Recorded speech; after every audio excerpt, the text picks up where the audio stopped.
Hey everyone, this is Lomi, and when I got up to my studio this week, I realized I didn't want to work on anything I had started, and that's how I ended up doing this, filling silicone molds with hot glue.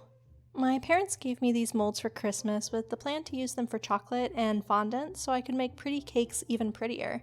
But when I opened the package, my mom said I could make pretty crafts by filling the molds with hot glue, and I kept thinking about that. I still want to use them for chocolate, so I picked up some food-safe hot glue to use for this. At first, I used my high-temp glue gun, and that didn't react well. It turned the glue yellow, so some pieces are kind of ugly, but it worked really well with my low-temp glue gun, and the pieces stay nice and flexible, so they should be perfect for making something fancy for one of my dolls. If you're over on the crafty side of Instagram or TikTok, you've probably seen people making corsets using hot glue and filigree molds, and I wanted to do that, but for my dolls. So I fill up the molds and make a bunch of pieces, not really knowing what design I'm going for, but that comes later. I find it works best if I push the nozzle of the glue gun all the way down into the mold and let the glue kinda squish up around it. The glue doesn't stick to the silicone at all, so there's no need for any kind of mold release. It just pops right out, even the really fancy bits.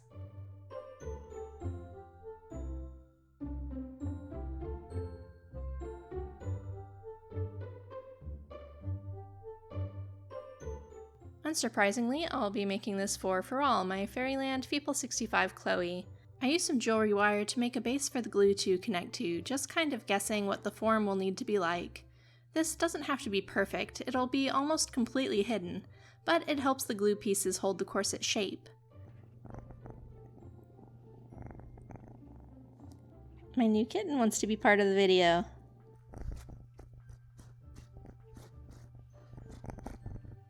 Gigi, you're not helping.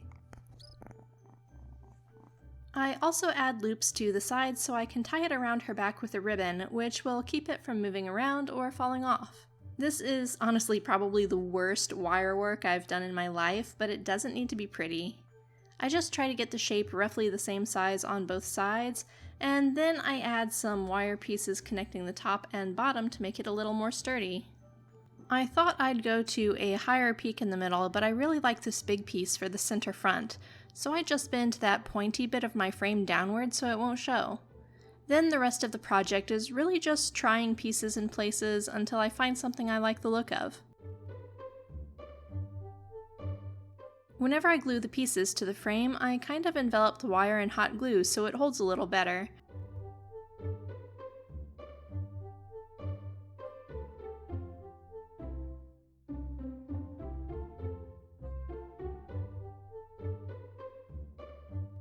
I also figured out partway through that I could cut pieces to size super easily, which gave me a lot more options for how things could go together. And the rest of the adventure is trial and error, seeing what fits where, and sometimes bending pieces to fit better in the spots I pick.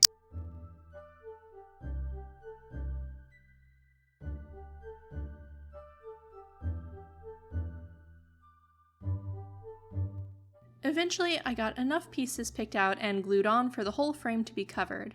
I thought about filling in the bottom edge a little more, but I kinda like it coming down to a point in the front, so I figure this is good enough. Once I'm happy with the shape and all the pieces I've chosen, it's time to finish the corset with some paint. I want this to be an antique silver, which means I need a dark base, so I go in first with some Vallejo black acrylic paint. I know this sticks well to plastic without needing a primer, so I figured it would be a great first layer for this.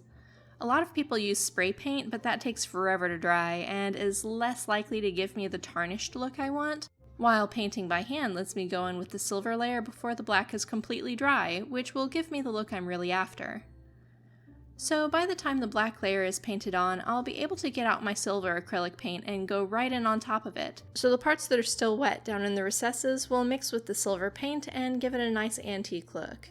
This was a really nice low-stress and low-impact craft activity, which felt really nice for stirring up some inspiration. I've been kind of low on that over the summer with lots of heavy stuff in my personal life, so I haven't been doing much creative work. I also haven't been writing consistently, which is kind of a problem since I have a book coming out soon that's part of a multi-author project, and I haven't been able to make myself finish it yet.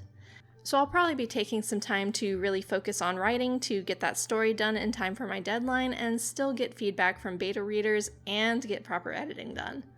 It's close enough that I'm not super concerned about the timeline for getting it done yet, but I am supposed to be sending out advanced review copies on September 10th, so I really need to buckle in and finish without a lot of distractions.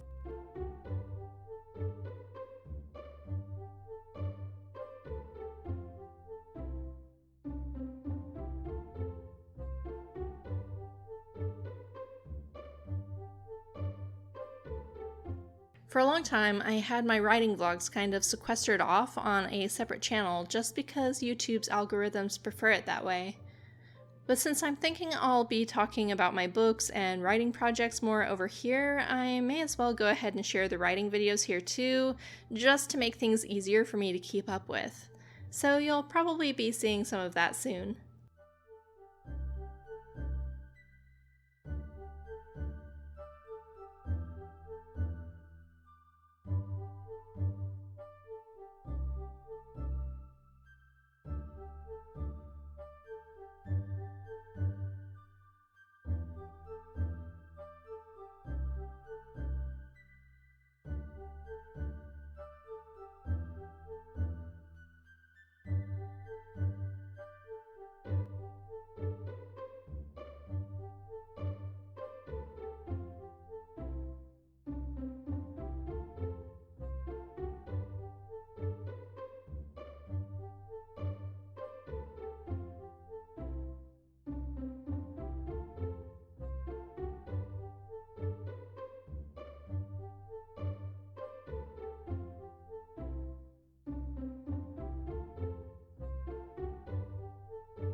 After the paint is dry, I try the piece on Firal and I'm super happy with how it looks. Pretty much just what I envisioned and what I was hoping for.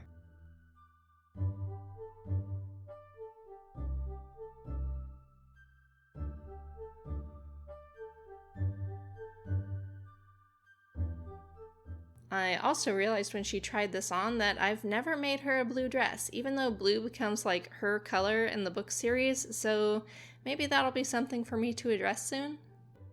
That's all for today though. Thanks for watching. Bye.